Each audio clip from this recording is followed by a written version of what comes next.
Assalamualaikum warahmatullahi wabarakatuh. Perkenalkan, nama saya Puja Widiasti dengan NIM 3337240012 dari Program Studi Informatika Universitas Sultan Ageng Tirtayasa. Pada video kali ini, saya akan mempresentasikan materi penggunaan bahasa baku dalam kehidupan sehari-hari. Dalam kehidupan sehari-hari, kita memang lebih sering berbicara santai. Contohnya, dengan teman, keluarga, atau di media sosial. Dalam situasi seperti ini, wajar kalau kita menggunakan bahasa tidak baku, seperti lo, gue, atau enggak. Tapi, kalau kita sedang berada di lingkungan formal, seperti sekolah, kampus, atau di lingkup pekerjaan, cara berbicara kita harus menyesuaikan.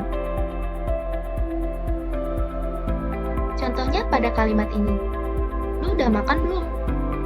Terdengar lebih santai dan akrab, tapi kurang sopan kalau digunakan dalam konteks resmi.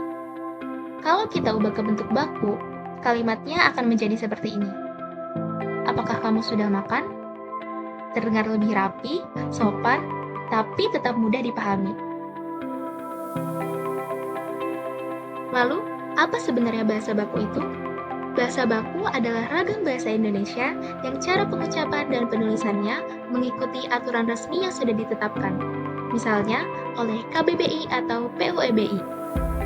Bahasa ini biasanya dipakai dalam situasi formal seperti pidato, presentasi, surat menyurat resmi, media massa, dan dunia pendidikan. Dengan menggunakan bahasa baku, pesan yang kita sampaikan akan lebih jelas dan terarah. Sementara itu, bahasa tidak baku merupakan kebalikannya. Bahasa ini tidak mengikuti aturan resmi. Biasanya digunakan dalam percakapan santai dan sifatnya lebih fleksibel. Bahkan lebih sering dipengaruhi oleh bahasa daerah maupun bahasa asing. Contohnya, kita sering bilang gue, bentar, atau udah.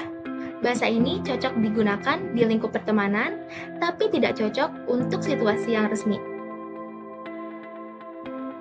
Selanjutnya ada ciri-ciri bahasa baku. Bahasa baku memiliki beberapa ciri, antara lain, pertama, tidak dipengaruhi bahasa daerah maupun bahasa asing. Kedua, tidak termasuk sebagai ragam bahasa percakapan. Ketiga, imbuhan digunakan secara eksplisit. Keempat, pemakaian yang sesuai dengan konteks. Kelima, maknanya satu, artinya tidak ganda. Keenam, tidak memperlihatkan hiperkorek. Dengan memahami ciri-ciri tersebut, kita dapat menggunakan bahasa baku secara tepat. Selanjutnya, kita dapat melihat beberapa contoh perbedaan antara bahasa baku dan bahasa tidak baku.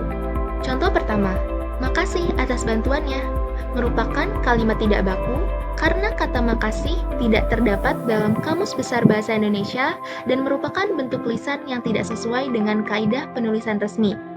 Sementara itu, kalimat "terima kasih atas bantuan Anda" merupakan bentuk kalimat baku karena sesuai dengan ejaan yang benar dan umum digunakan dalam konteks formal. Contoh kedua ada kalimat "bentar ya" dibandingkan dengan kalimat "sebentar ya". Kata bentar tidak baku karena merupakan bentuk singkatan atau pelepasan dari kata sebentar. Penggunaan bentuk singkatan seperti ini tidak sesuai dengan kaidah bahasa resmi. Sedangkan kata sebentar merupakan bentuk baku karena ditulis lengkap dan sesuai dengan aturan penulisan dalam bahasa Indonesia. Contoh yang ketiga ada kata udah habis dan sudah habis. Kata udah dan habis merupakan kata tidak baku karena merupakan pelafalan informal dari kata sudah dan habis. Kata tersebut sering digunakan dalam percakapan sehari-hari, tetapi tidak diakui sebagai bentuk resmi. Sebaliknya, kata sudah dan habis merupakan bentuk baku karena tercantum dalam KBBI dan sesuai dengan ejaan yang benar. Contoh berikutnya yaitu kalimat "saya nggak setuju sama usulan itu" merupakan kalimat tidak baku. Kata enggak adalah bentuk pelafalan tidak resmi dari kata tidak, sedangkan kata sama pada kalimat tersebut tidak sesuai dengan struktur kalimat baku. Sementara itu, kalimat "saya tidak setuju dengan usulan tersebut" dikategorikan sebagai kalimat baku karena menggunakan kata tidak yang sesuai dengan kaidah bahasa Indonesia dan struktur kaidahnya jelas serta formal. Kemudian coba kalian perhatikan kata kenapa dan mengapa. Kata kenapa tergolong bentuk tidak baku karena merupakan bentuk informal atau pelepasan dari frasa ke apa dalam percakapan sehari-hari. Sebaliknya, kata mengapa merupakan bentuk baku karena sesuai dengan kaidah bahasa Indonesia dan tercantum dalam Kamus Besar Bahasa Indonesia. Kata mengapa juga lebih tepat digunakan dalam situasi resmi seperti dalam ujian, presentasi, maupun penulisan akademik. Dari contoh-contoh ini, kita dapat melihat bahwa bentuk bahasa baku selalu merujuk pada kaidah ejaan dan struktur resmi, sedangkan bentuk tidak baku muncul karena kebiasaan percakapan yang lebih santai dan tidak mengikuti aturan penulisan. Selanjutnya, saya akan menjelaskan mengapa penggunaan bahasa baku sangat penting dalam kehidupan sehari-hari, khususnya dalam situasi formal. Pertama, penggunaan bahasa baku membantu melestarikan bahasa nasional. Di tengah derasnya arus globalisasi dan pengaruh bahasa asing, bahasa baku menjadi cara untuk menjaga keaslian dan identitas bahasa Indonesia.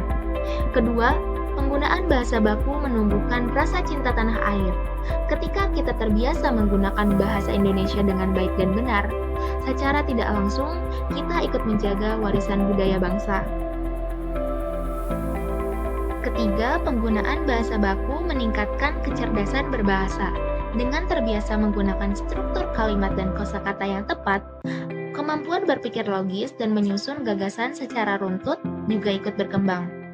Keempat, bahasa baku membantu kita memiliki kemampuan komunikasi yang baik. Bahasa yang jelas, terstruktur, dan baku akan memudahkan orang lain memahami maksud yang ingin kita sampaikan.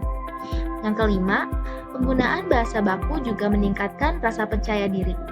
Dengan berbahasa secara tepat, kita akan lebih yakin saat berbicara di depan umum, berdiskusi, maupun menyampaikan pendapat. Dengan demikian, penggunaan bahasa baku tidak hanya berfungsi sebagai aturan tata bahasa, tetapi juga memiliki dampak positif terhadap cara berpikir, cara berkomunikasi, dan kepribadian kita. Sebagai penutup, saya dapat simpulkan bahwa penggunaan bahasa baku memiliki peran yang penting dalam menjaga keaslian dan martabat bahasa Indonesia. Dengan membiasakan diri menggunakan bahasa baku dalam situasi formal, kita turut melestarikan identitas bangsa. Bahasa bukan sekedar alat komunikasi, tetapi juga cermin budaya dan jati diri. Maka dari itu, mari gunakan bahasa Indonesia dengan baik dan benar. Berikut ini adalah beberapa referensi yang saya gunakan dalam penyusunan materi pada presentasi kali ini. Referensi yang saya gunakan antara lain Pedoman Umum Ejaan Bahasa Indonesia, Kamus Besar Bahasa Indonesia, situs annur.ac.id, situs tirto.id, CNN Indonesia, dan situs detik.com. Demikianlah presentasi yang dapat saya sampaikan mengenai penggunaan bahasa baku dalam kehidupan sehari-hari. Apabila dalam penyampaiannya terdapat kekurangan, saya mohon maaf yang sebesar-besarnya. Terima kasih dan semoga bermanfaat. Wassalamualaikum warahmatullahi wabarakatuh.